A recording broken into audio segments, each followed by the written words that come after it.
Wikipedia पर रवीन्द्रनाथ टैगोर की जीवनी पढ़ते हुए यकायक दृष्टि ठहर गई। जहाँ दृष्टि ठहरी वो स्थान है एक महिला कादम्बरी देवी का, जहाँ जिक्र आता है। उनके बारे में सिर्फ इतना लिखा गया है कि वे रवीन्द्रनाथ टैगोर की भाभी थीं और उन्होंने रवीन्द्रनाथ के विवाह के कुछ ही महीने बाद आत्महत्या कर ली थी। यह पढ़कर चौंक जाना स्वाभाविक है। ऐसा क्यों हुआ? इस उत्तर की तलाश में जो तथ्य और कहानी सामने आई है वो आपके सामने प्रस्तुत है। रवीन्द्रनाथ के पिता देवेंद्रनाथ और माता शारदा देवी की 13 संतानें थीं, जिनमें रवीन्द्रनाथ सबसे छोटे थे। पिता ज्यादातर बाहर रहते थे और माता की भी मृत्यु 1867 ईस्वी में तब हो गई थी जब वह केवल 6 वर्ष के थे। उनका लालन पालन नौकरों के हाथों में ही ज्यादा हुआ।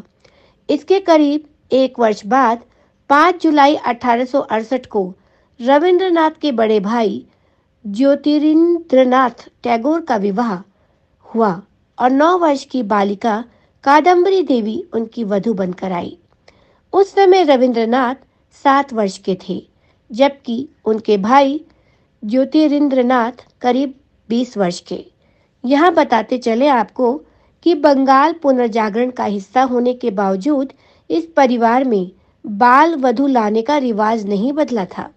हालांकि जो भी वधू आती थी उसकी शिक्षा का पूरा इंतजाम होता था। कई किताबों में कादम्बरी देवी को टैगोर की हवेली के चौकीदार की बेटी बताया गया है। क्योंकि कादम्बरी और रवीन्द्रनाथ हम उम्र ही थे, इसलिए वे जल्दी ही मित्र बन गए। दोनों की रुचियां भी समान थी। दोनों को मित्र की तलाश भी थी, क्योंकि कादम्बरी के पति उनकी तरफ ध्यान ही नहीं देते थे और माता की मृत्यु व पिता की व्यस्तता के कारण रवीन्द्रनाथ भी एकाकी थे। कादम्बरी के पति और रवीन्द्रनाथ के बड़े भाई ज्योतिरिंद्रनाथ अपने काम और रुचियों में व्यस्त रहते थे और उनके पास कादम्बरी के लिए समय ही नहीं होता था।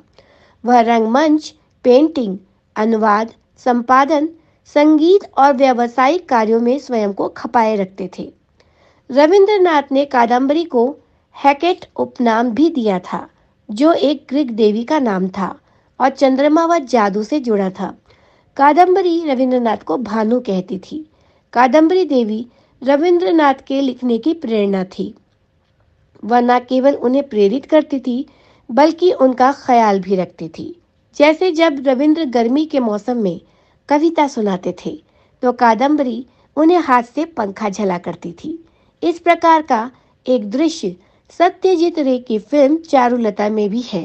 कादम्बरी ने स्वयं ही टैगोर परिवार में आकर न केवल शिक्षा प्राप्त की बल्कि अपनी रचनात्मकता को भी आगे बढ़ाया।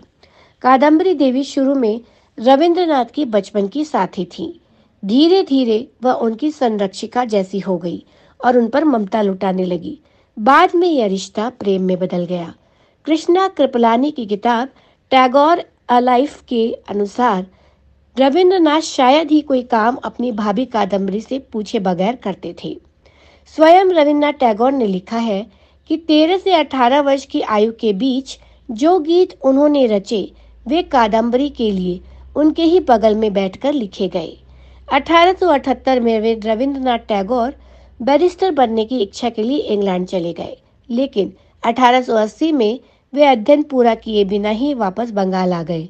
जल्द ही उन्होंने अपना उपन्यास भगनो हृदय यानी कि टूटा हुआ दिल लिखा और इसे नाटून बाउटन यानी कादम्बरी देवी को समर्पित किया।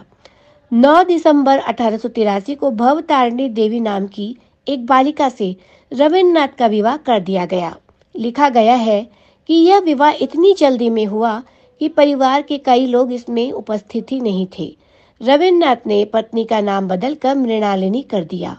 मृणालिनी को अध्ययन और शिष्टाचार प्रशिक्षण के लिए कॉन्वेंट स्कूल भेज दिया गया। उधर कादम्बरी देवी रवीन्द्रनाथ के विवाह के लिए मानसिक रूप से तैयार नहीं थी। जाहिर था कि शादी के बाद रवीन्द्रनाथ पर उनका वह अधिकार नहीं रह गया था जो पहले था। इसके अलावा कादम्बरी देवी निसंतान थी। उन्होंने अपनी भाभी स्वर्ण कुमारी देवी की बेटी उर्मिला को गोद ले लिया था, लेकिन एक हादसे में बच्ची उर्मिला की मृत्यु हो गई और इसके लिए भी कादम्बरी देवी को ही जिम्मेदार ठहराया गया। उधर पति की ओर से उपेक्षा निरंतर जारी थी। इन सब का नतीजा ये हुआ कि रविन्द्रनाथ की शादी के 4 महीने 10 दिनों के बाद 19 अप्रैल 1884 को कादम्बरी देवी ने 26 साल की उम्र में अफीम की काफी मात्रा का सेवन कर लिया और इस दुनिया को अलविदा कह दिया। कादम्बरी देवी की आत्महत्या पर बंगाली समाज में चर्चा तो बहुत हुई, लेकिन आत्महत्या का वास्तविक कारण सामने नहीं आ सका। कादम्बरी देवी के सभी पत्र, डायरी और अन्य कागजात टैगोर परिवार ने नष्ट कर दिए। सुधीर कक्कड़ की पुस्तक young Tagore the making of a genius में कादम्बरी देवी और रविन्द्रनाथ टैगोर के रिश्ते पर काफी कलम चलाई गई है। इस पुस्तक के अनुसार रविन्द्रनाथ की शादी तय हुई तो कादम्बरी को यह बात अखर गई। वह नहीं चाहती थी कि रविंद्र की शादी हो। उन्हें लगता था कि रविंद्र की शादी के बाद उनके और रविंद्र के बीच दूरियां आ जाएंगी। कादम्बरी देवी की आत्महत्या से रविन्द्रनाथ टैगोर टूट गए। कादम्बरी देवी का उन पर गहरा प्रभाव था। उनकी अनेक रचनाओं में इसकी झलक भी मिलती है। यहाँ तक कि 70 वर्ष की आयु में भी उन्होंने स्वीकार किया था कि उनके द्वारा बनाई गई पेंटिंग्स कादम्बरी देवी को ध्यान में रखकर ही बनाई गई थी।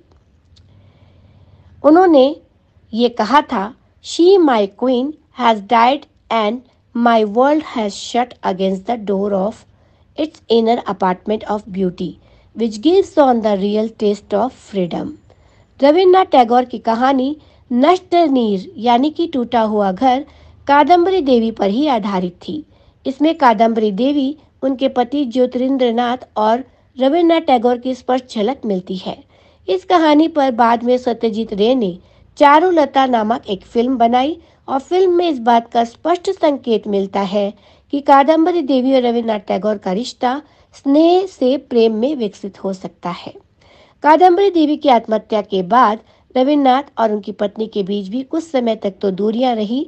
हालांकि बाद में उनके संबंध अच्छे हो गए और उनकी पत्नी ने भी इंग्लैंड में जाकर पढ़ाई की और कुछ रचना कर्म भी किया।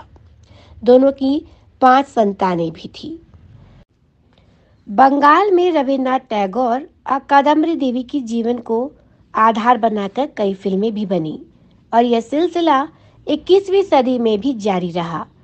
इनमें सत्यजीत रे की प्रसिद्ध फिल्म चारुलता के अतिरिक्त 2002 में बनी सुकांत राय की छेले बेला, 2007 में बनी वंदना मुखोपाध्याय की चीरो शाखा है, 2011 में बनी ऋतुपर्णा घोष की जीवन स्मृति जो कि एक डॉक्यूमेंट्री थी और 2015 में बनी सुमन घोष की कादम्बरी आदि प्रमुख है। यहाँ आपको बताते चले कि रविन्द्रनाथ टैगोर के दादा द्वारकानाथ टैगोर एक बहुत बड़े व्यवसायी थे और उस दौर में जहाज, कोयला खदान, रेशम व चीनी के कारखानों, बीमा कंपनियों और बैंकों के मालिक थे। उनकी कंपनी अफीम का भी उत्पादन करती थी। कलकत्ता के जोड़ा साको में उनकी ठाकुरबाड़ी के नाम से एक बड़ी हवेली थी। हालांकि 51 वर्ष की आयु में 1846 में लंदन में उनकी मृत्यु हो गई। द्वारकानाथ के विपरीत उनके बेटे देवेंद्रनाथ अंग्रेजों के प्रशंसक नहीं थे। वह अफीम का व्यापार भी पसंद नहीं करते थे। वह एक धार्मिक व्यक्ति थे और राजा राम मोहन राय की मृत्यु के बाद उन्होंने ब्रह्म समाज का नेतृत्व भी संभाला था। तो आज के लिए इतना ही। हमारे साथ बने रहिए। हम आगे भी आपको ऐसे ही तथ्यों से जो कि सत्य हो और बॉलीवुड की दिलचस्प कहानियों से अवगत कराते रहेंगे। तब तक के लिए नमस्कार।